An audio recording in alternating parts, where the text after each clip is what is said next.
Welcome to Cooking the Books. I'm Frances Cook. Once you've started to dip your toe into the investing world, it can be surprisingly boring.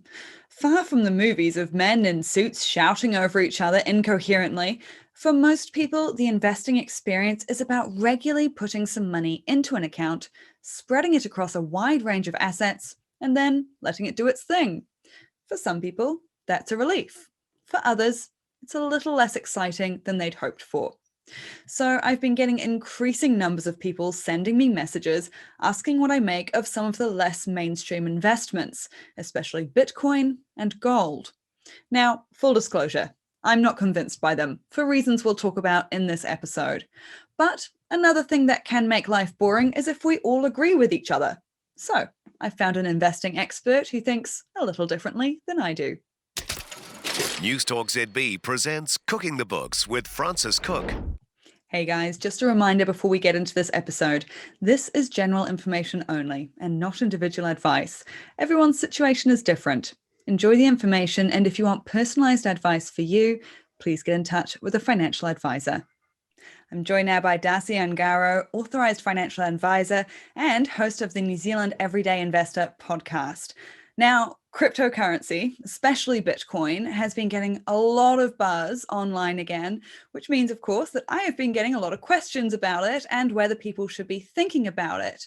So let's start with what actually is cryptocurrency, and would you consider it a legitimate investment? Yeah, great. So the first thing is, what is it? And I'd go so far as to define it, or to redefine the question as what is Bitcoin in particular, because that's probably the easiest one to understand. So Bitcoin, all it is digital money for the digital world. That's how I think about it. You could also think about it as a digital store of value, similar to gold, I guess, in a sense, but it's in the the digital world. That's where it's native. That's where it was born. In terms of whether or not it's an investment, I don't know. I kind of oscillate on this one a little bit. When I think about investing in Bitcoin, I more look at it as holding Bitcoin, similar to how I would hold or allocate towards gold. It's an alternative investment. It's speculative in nature. So I have a small portion of my portfolio allocated towards it. It doesn't produce an income. Well, technically, it doesn't produce an income.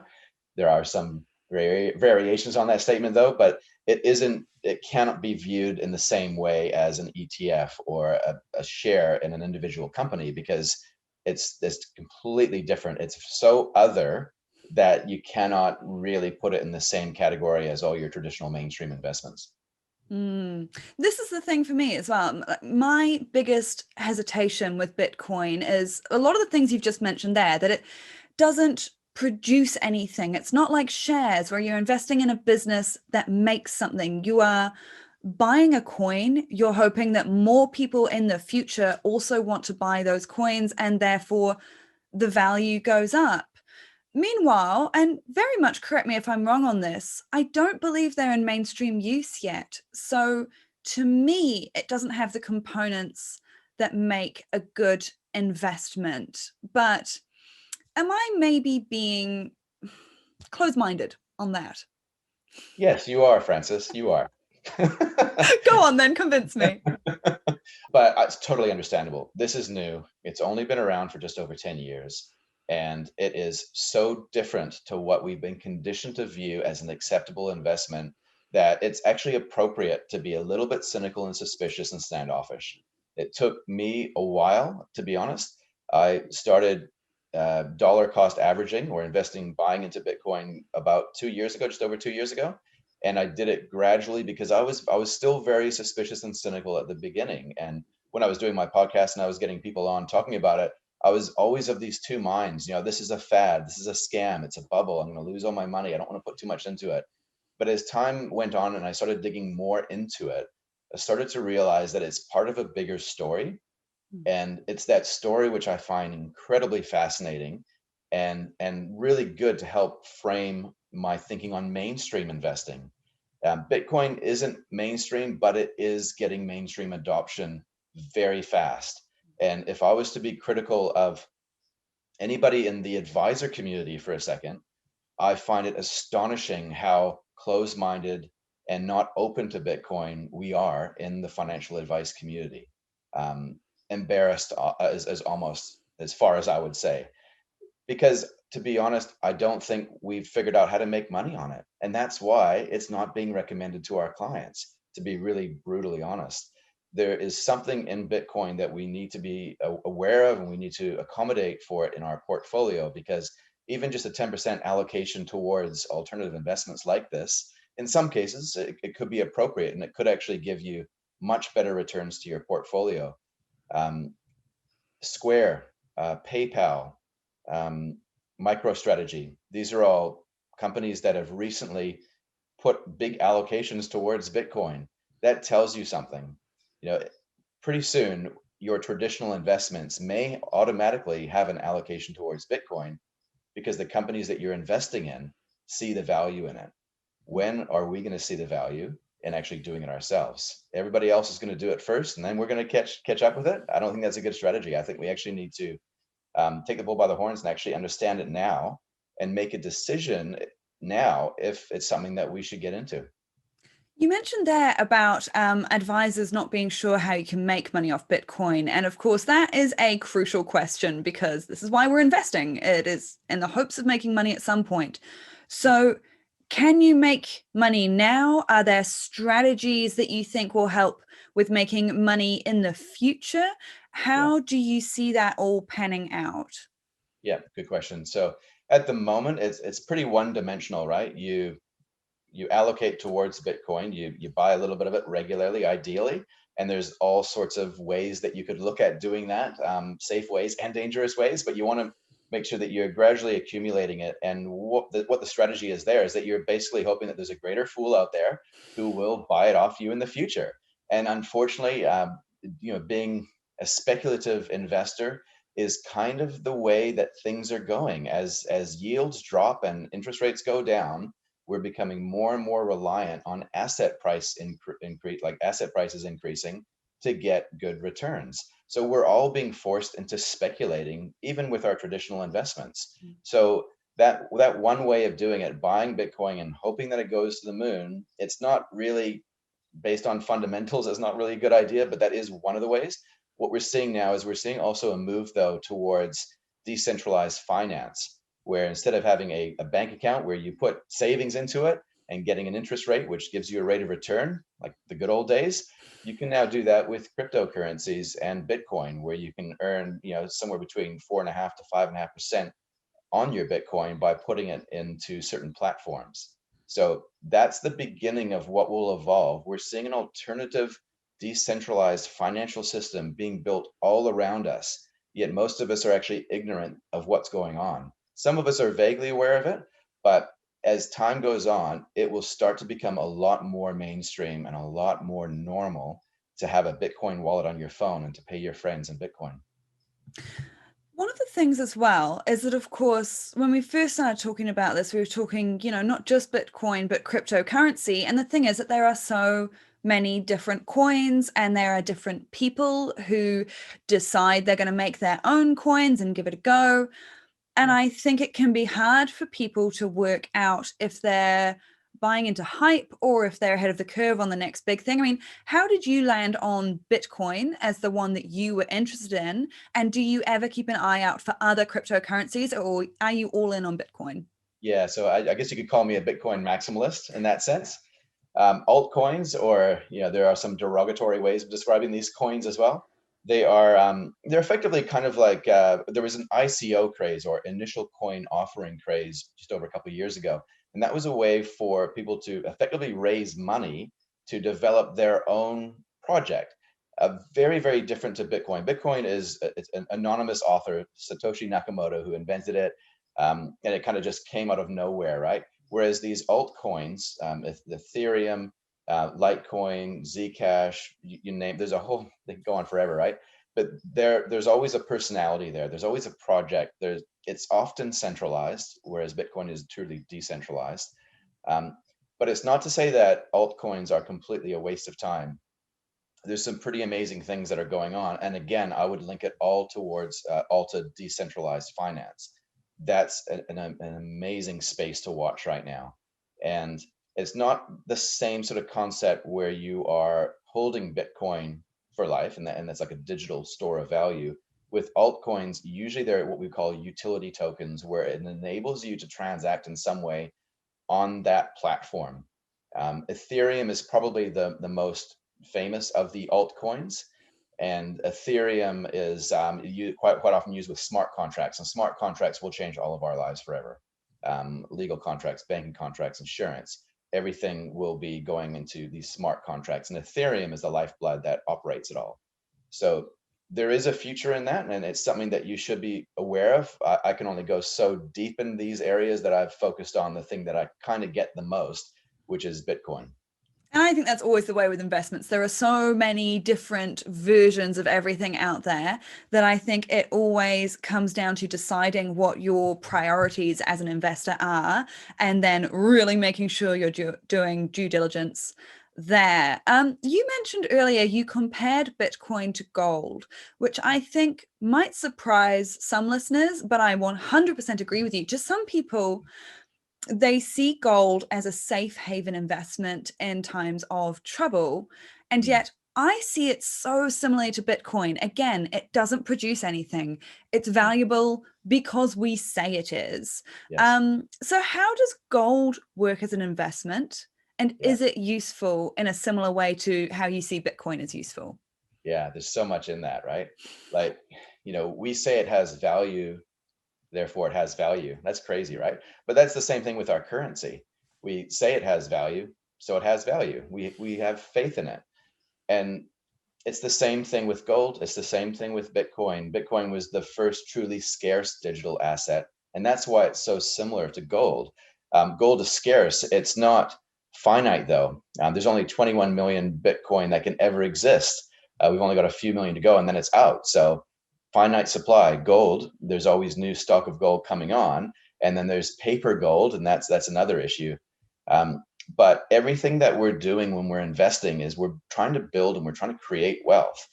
Yet to realize, to access that wealth and to use it to enrich our lives, we have to usually translate it into our currency, New Zealand dollars. So if we're building wealth, which is denominated in a local currency like the New Zealand dollar, what happens if there's an event or some sort of transformation where the monetary system changes? Basically, all of your investments, everything that you're trying to build, is denominated in a currency which can be manipulated. We've seen that with quantitative easing, negative interest rates coming on board, the bank funding for lending program that's coming on. There's a lot of things happening which will change the way that change the amount of value that our currency can hold. Bitcoin and gold gives us an alternative outside of the current monetary system, so that we're not immune from these changes, but we're less exposed to it. And so in that sense, that acts as a bit of a hedge. And kind of going back to one of your other questions, how does it work? What's the value in it? Well, it can act as a bit of a hedge, or I would call it schmuck insurance. If you've got an allocation towards gold and Bitcoin, you're not going to be the schmuck who probably knew the right thing to do back in the day, but didn't act on it. Mm. It's tricky with gold, right? Because like we said, no income, nothing like dividends from it. Yeah. So are you reliant on it going up in value? Does that happen reliably? How does all of that work? Yeah, that's a good, and it is like gold is highly speculative as well, right? Again, because it's like you say, it's not a traditional investment. It just goes up and down. And sometimes when you think it's going to go up, it doesn't. It goes down, and for a very prolonged periods of time. We're currently seeing a little bit of a bull run in Bitcoin right now and in gold, which I find quite interesting. But there is another layer here, and with gold, for example, you can own gold ETFs, GLD, for example. It's just an exchange traded fund which gives you exposure to the price movements in gold. That's not the same, though, as owning physical gold. Owning physical gold is a completely different type of investment strategy. Obviously, you have to make sure that you're owning it carefully and that you're not just burying it in the garden and forgetting where you buried it, but that that you are the owner of that, and it's the only gold that it can't be manipulated. With Bitcoin, it's the similar way. Right now, it's fairly easy to buy Bitcoin, but when you buy Bitcoin, you own it directly. You are effectively your own bank when you own Bitcoin. But as time goes on, and as more people like me figure out how to make money out of Bitcoin by selling it to people who want to invest in it, it will be more like investing in an ETF of Bitcoin, where you own um, as a stake in a financial instrument which replicates the price movements in that asset, but you don't actually own that asset itself necessarily. And there's a bit of a phrase in the Bitcoin community that if it's not your keys, it's not your coins. And what that means is that if you don't actually have possession of that Bitcoin, ideally on a hard wallet, and you're practicing good passkey management, if you don't have possession of that, then you're at risk of potentially losing your Bitcoin. Much like with owning an ETF in gold, if there is a need for you to claim your gold, chances are it's in an environment where there's a lot of instability and the gold is going through the roof.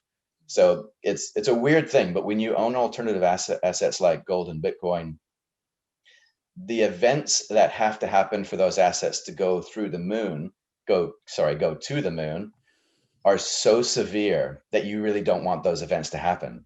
So on one side, you want your investment to go well, but on the other side, you don't want the carnage that goes with it. And that's why, again, I'll bring it full circle. Gold and Bitcoin is a hedge against the current monetary system, if you like. And so it gives you some insurance so that if things go sour, everything that's denominated in your local currency, it's not going to bring all your wealth down. It'll offset that. It's a really interesting area, isn't it? And you mentioned about how they've both had cracker years this year, and I'm sure that's why people are sending me questions about it, saying, is now the time to get in? And I would love to know your thoughts on why it might be having such a cracker run. I mean, my perspective on it is this year has been crazy, I think by pretty much anyone's definition. And there are a couple of things that can happen there where people can see things like gold as it's real and tangible and feels like a safe haven. And then there's the other side of things where they are speculative investments, but people see all of the crazy things happening around the world and think, screw it, what else can go wrong? I might as well give it a crack. And I think that is a real factor for people when I'm watching this, but I'd love to know what you think is driving it.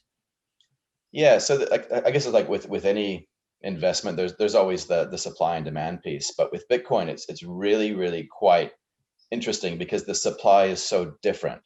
I mentioned before how there could only ever be 21 million Bitcoin. There's currently around 18 or 19. I can't remember how many, but there's a few million Bitcoin left to be mined.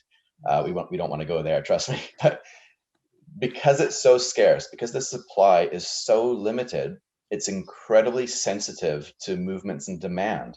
It's your typical supply demand piece, but you have the supply which is so finite that when the demand comes on, it just goes through the roof.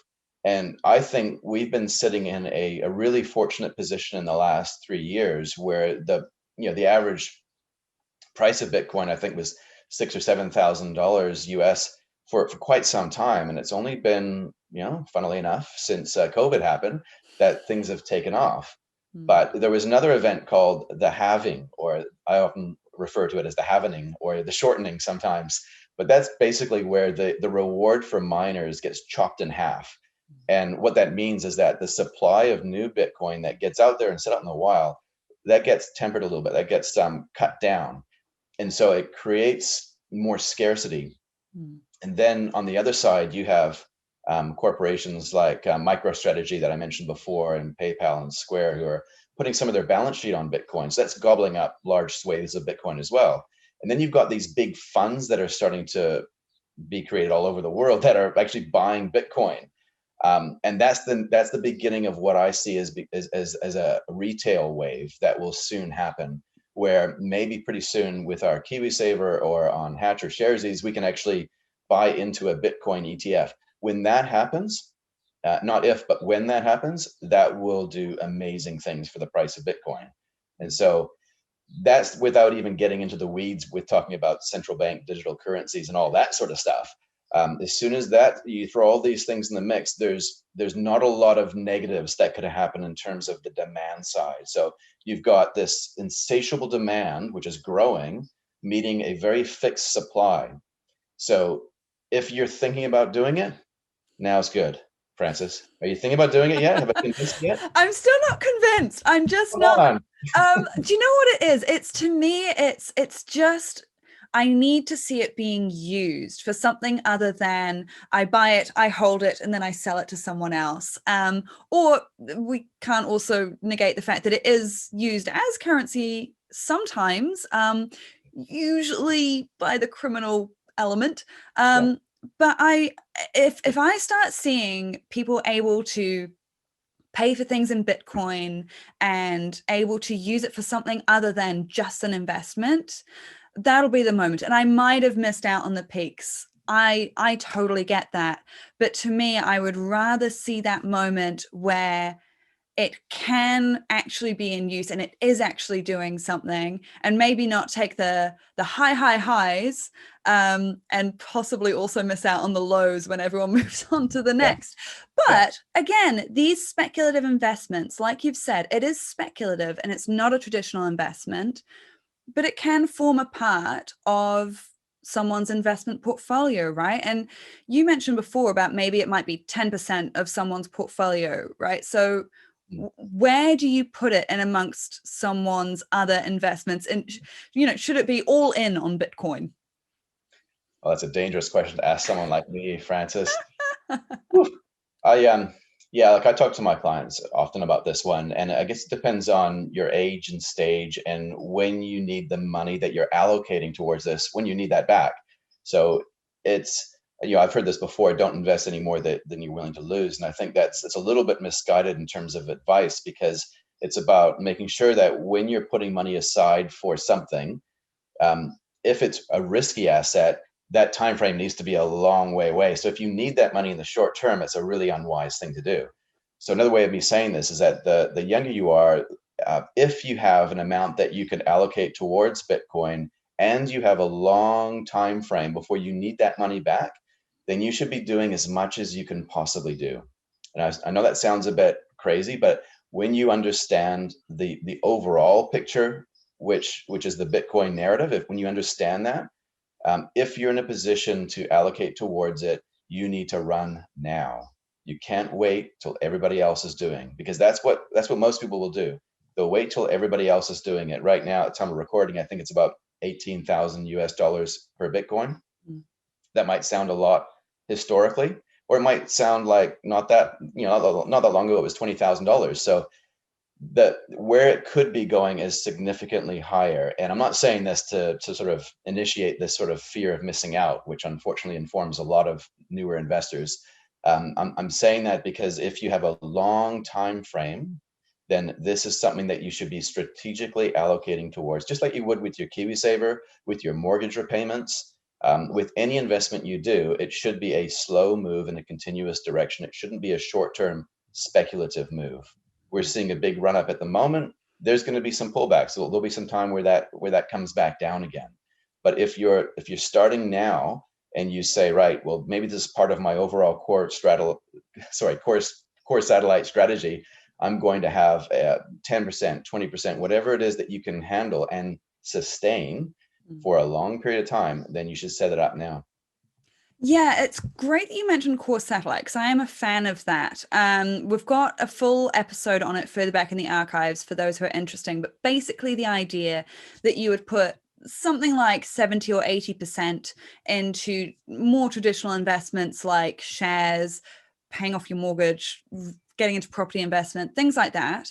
And then you can allocate 10, 20, 30%, whatever is your personal strategy, into individual shares or things like cryptocurrency, or these different, much riskier investments, because there's a scale, right? We talk about it's a risky investment, but there's a scale from cash, property, shares, and then into things like Bitcoin, right? And you've got to balance that up. Totally. And I'm a big fan of the core satellite approach as well. And I think that the more conservative and passive and low cost your core is, I'd actually suggest that the spicier your satellites need to be. When on one side you're getting the market in the most efficient way possible, on the other end you're getting the alpha. You're getting that little bit on the top that's going to give you your better than market return. And I think that if you're going to allocate towards Bitcoin, it does actually mean that somewhere else you probably need to have an offset. You need to be less risky in some of your other investments. So, maybe you don't go so heavy on the tech with your KiwiSaver. I don't know, but that's part of it, right? Like, I think it's one thing to say, hey, you should allocate a certain amount, but it's part of an overall design of a portfolio that should be considered as well. And I love that you say there about making the satellites spicier, because I think the thing is, if you've got that core, then you are making sure you are building wealth in tried and true ways. And I always think that's something that it might feel boring, but you just can't underestimate that. Tried and true wealth building is awesome. It means you're going to be good. Yeah, But those spicy satellites, as you put it, one or two of them might fail. That's why they're spicy. yeah. Another couple of them might shoot towards the moon. You're Mm. giving yourself that chance of a moonshot while acknowledging that it might crater back down to earth, right? Totally. Yeah. And investing is gardening. It's not hunting. In my mind, right? Like, some people are more hunters rather than gardeners, but I'd say, hey, you've got to have your crop that's going to feed your family reliably, right? It might just be potatoes. That's going to be pretty dull, right? But maybe you try I some like potatoes. you like potatoes, but yeah, So carry on. maybe you've got a little plot of something else in your garden, right? That no one knows about. That sounds really dodgy, doesn't it? But maybe you've got some little other plants that you're planting as well, which might work and they might not. But everyone's going to want to come over to your house for dinner when you've got the spicy cabbage next to your potatoes, right? That is true. Well, on that note, thank Maybe you that's a so good time to much. leave. Yeah. Yeah, before you get yourself into trouble, thank you so much. That's Darcy Ungaro. And of course, you can pick up more of his very interesting perspective on the financial world at the New Zealand Everyday Investor podcast. Now, if you have questions, this of course came from a lot of people messaging me about crypto, so send them through. We'll get them answered in a future podcast. You can find me on Facebook, Francis Cook Journalist, Twitter, Francis Cook, Instagram, Francis Cook NZ. Don't forget to subscribe to Cooking the Books to never miss another episode.